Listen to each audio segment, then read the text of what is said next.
Elon Musk wipes out $95 billion as Europe bans Starlink. Europe didn't just ban Starlink, they triggered a financial landslide that wiped $95 billion off Elon Musk's empire in a matter of hours. The announcement came without warning, blindsiding investors and leaving thousands of users across the continent suddenly disconnected. One moment, Starlink was bridging the digital divide in rural Europe, connecting remote villages with the world. The next, Elon Musk's satellites went dark. Why did Europe strike now, and what does it mean for Musk? Let's find out.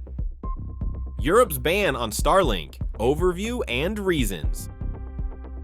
The European Union recently made a big decision that shocked many people. They banned Starlink, Elon Musk's satellite internet service, from operating in their countries. This wasn't a small choice, and it affected millions of people who were using or hoping to use this internet service. Starlink works by putting thousands of satellites in space that beam internet down to Earth. It was designed to give internet access to places that normally couldn't get connected, like remote villages or areas with poor infrastructure. Many Europeans in rural areas had started to rely on this service. The EU's main reason for the ban came down to security worries. Government officials were concerned that Starlink could be used to spy on European citizens or gather sensitive information. One EU spokesperson explained, "We cannot allow a private company with ties to foreign governments to have such access to our communications infrastructure." Another big issue was Elon Musk's growing power. Some European leaders felt uncomfortable with one person controlling such an important service. As French President Macron said in a press conference, "No single individual should have this much influence over critical infrastructure, no matter how innovative they might be." The timing of the ban also raised eyebrows. It came shortly after Musk made several controversial comments about European politics on social media. While officials denied that these comments influenced their decision, many observers saw a connection. Technical concerns played a part too. European space agencies worried about the growing number of Starlink satellites causing space traffic problems. With thousands of satellites already in orbit and plans for many more, experts feared collisions that could create dangerous space debris. Competition was another factor. European companies developing their own satellite internet systems argued that Starlink had an unfair advantage because of fewer regulations in the United States. The European Commission agreed, stating that fair competition requires equal rules for all players. The ban didn't happen overnight. It followed months of negotiations between Starlink and European regulators. Musk's company offered to make changes to address security concerns, including building data centers within Europe and allowing EU oversight of operations. However, these proposals weren't enough to satisfy officials. Public reaction to the ban has been mixed. Rural users who depended on Starlink for internet access have protested, saying they now have no good alternatives. Meanwhile, privacy advocates have celebrated the decision as a win for data protection. The ban isn't necessarily permanent. The EU left open the possibility that Starlink could return if it meets a strict set of conditions, including more transparent operations and greater European control over user data. Whether Musk will agree to these terms remains to be seen. For now, Starlink satellites still orbit above Europe, but their signals no longer reach users on the ground. The company has begun the process of redirecting its service to other regions where it's still welcome, while European users search for new ways to stay connected. The financial impact on Elon Musk, $95 billion loss. To understand how big this loss is, think about it this way. $95 billion would be enough money to pay for college for about 1.5 million students or build about 475,000 average-priced homes in America. Despite this huge loss, Musk is still incredibly wealthy with a net worth of billions of dollars. What makes this situation interesting is how quickly things can change. Just 2 years ago, Musk was worth over $300 billion, more than any person in history. Now he's lost nearly a third of that wealth in a relatively short time. This shows how even the world's richest people can face financial problems when their businesses hit trouble. For Musk, the challenge now is to turn things around at Tesla, make Starlink successful despite the European ban, and find ways to boost profitability across his empire. And nowhere is the pressure more visible than at Tesla. The company's stock has been on a wild ride lately, and not in a good way. Since the start of the year, Tesla shares have plunged over 40%, slicing deeply into Musk's personal fortune. At the beginning of 2024, he topped the world's richest list with a net worth of $229 billion. Today, that number has plummeted to about $134 billion, a staggering $95 billion loss. More money than most could ever dream of. Money experts point to several reasons for Tesla's stock troubles. First, the company isn't selling as many cars as investors hoped. In the first 3 months of 2024, Tesla delivered 386,810 vehicles, which sounds like a lot, but was actually 8.5% fewer than the same time last year. This was the first time in 4 years that Tesla's deliveries went down instead of up. Competition is another big problem. Chinese car companies like BYD are making cheaper electric vehicles that many people find just as good as Tesla's. In fact, BYD actually sold more electric cars than Tesla at the end of last year, which scared many investors. Some market watchers believe Musk himself is part of the problem. He's been spending a lot of time on his other companies like SpaceX and X, and getting involved in politics instead of focusing on Tesla. The timing couldn't be worse for Musk. Europe just banned his Starlink satellite internet service from operating in certain regions, which adds another headache to his growing list of problems. This ban means Starlink can't expand as planned in some European countries, cutting off potential customers and revenue.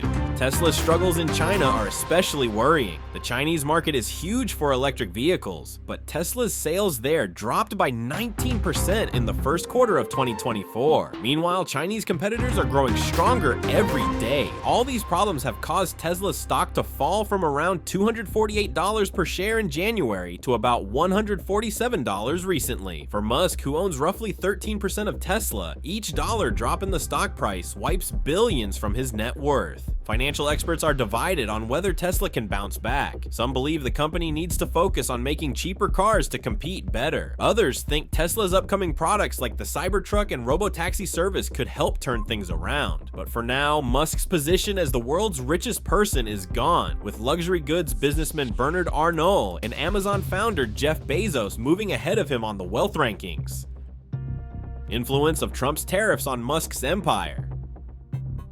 With Donald Trump as president, he began imposing tariffs on goods from other countries, especially China. Tariffs are basically extra fees that companies must pay when they bring products from other countries into the United States. These tariffs have a big impact on Elon Musk's businesses, particularly Tesla and SpaceX. Tesla, Musk's electric car company, uses thousands of parts from all over the world to build its vehicles. When the tariffs hit, Tesla starts paying more for many of these parts. For example, the aluminum used in Tesla's car bodies becomes more expensive because of a 10% tariff on imported metals. The special batteries that power Tesla cars also rely on materials from China, and those costs rise too. This creates a tough situation for Tesla. The company faces two choices: either raise the prices of their cars to cover the extra costs, or keep prices the same and make less money on each car sold. Neither option works well. When Tesla raises prices on some models, fewer people buy the cars. This hurts Tesla's sales numbers and makes investors nervous. SpaceX, Musk's rocket company, also feels the effects of these tariffs. The special materials needed to build rockets and spacecraft become more expensive. SpaceX uses advanced metals and electronics, and many of these come from international suppliers affected by the tariffs. This makes each rocket launch cost more to complete. The timing is especially bad because SpaceX is working hard to build its Starlink satellite network. Starlink is a system of thousands of small satellites that beam internet down to Earth. Each satellite contains parts that are hit by tariffs, making the whole project more expensive than planned. The tariffs also create uncertainty in the business world. Companies don't know if the tariffs will suddenly change or if new ones will be added. This makes it hard for Musk's teams to plan ahead and set prices for their products. For Musk, whose businesses depend on global supply chains and materials from many countries, these trade policies take billions of dollars out of his company's potential profits. This partly explains why Tesla's stock price stays unstable and why Musk's personal wealth drops so dramatically in recent months. Europe's strategic shift, developing own satellite networks.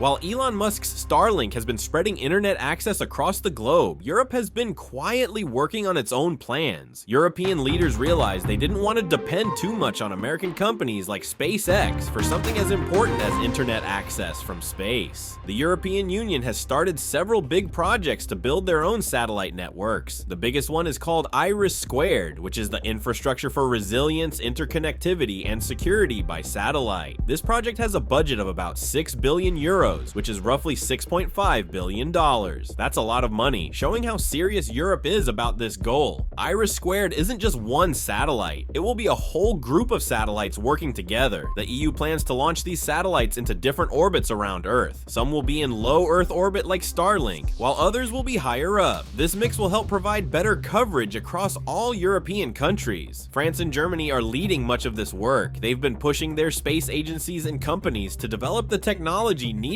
for these new satellites. Companies like Airbus and Thales, which are big European aerospace firms, are building many of the parts. The benefits for Europe could be huge. First, having their own satellite network means they won't have to rely on companies from other countries for internet access. This is especially important during emergencies or conflicts when communication is critical. Second, these satellites will create jobs across Europe. Engineers, computer programmers, and factory workers will all be needed to design, build, and maintain the system. The EU estimates that thousands of new jobs will come from these space projects. Third, the satellites will help connect parts of Europe that still don't have good internet. In mountain villages in places like Greece or remote islands off the coast of Finland, regular internet cables are hard to install. Satellites can beam internet to these places from above. The EU is also focusing on making their satellite network more secure than others. They're adding special encryption and other safety features to protect users' information. This is important because more and more of our personal data travels over the internet every day. Unlike Starlink, which is run by a private company, Europe's satellite network will be partly owned by governments. This means they can make sure the service is affordable for everyone, not just people who can pay high prices. The timeline for this project stretches over several years. The first test satellites should launch around 2024, with the full network operating by 2027. That seems far away, but building and launching satellites takes a lot of time and careful planning.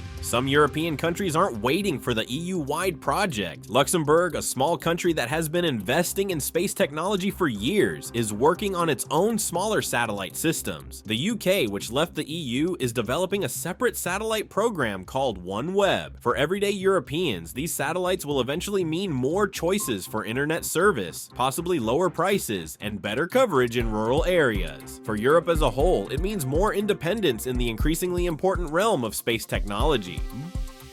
Global implications and future outlook. The decision by Europe to ban Starlink has sent ripples across the globe, changing how countries think about internet access and who controls it. When Elon Musk lost $95 billion, it wasn't just bad news for him. It showed everyone how quickly things can change in the tech world. Countries around the world are now looking at Europe's move with great interest. Some nations in Asia and Africa that were planning to use Starlink for internet access are now wondering if they should create their own satellite networks instead. They're asking themselves, do we want to depend on one company or one person for something as important as internet access?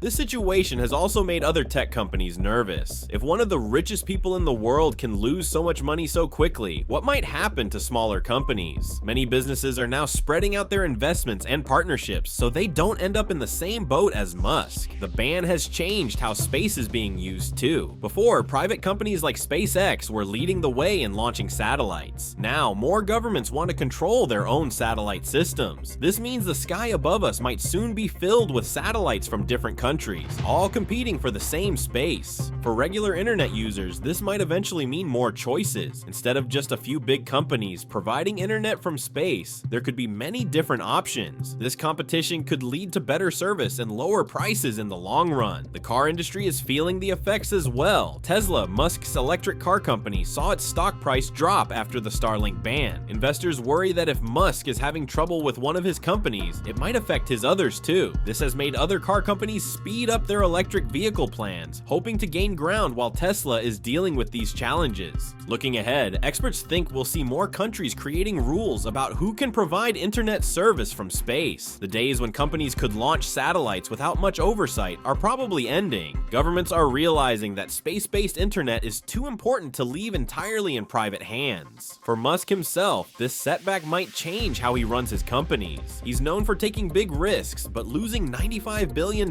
might make him more careful.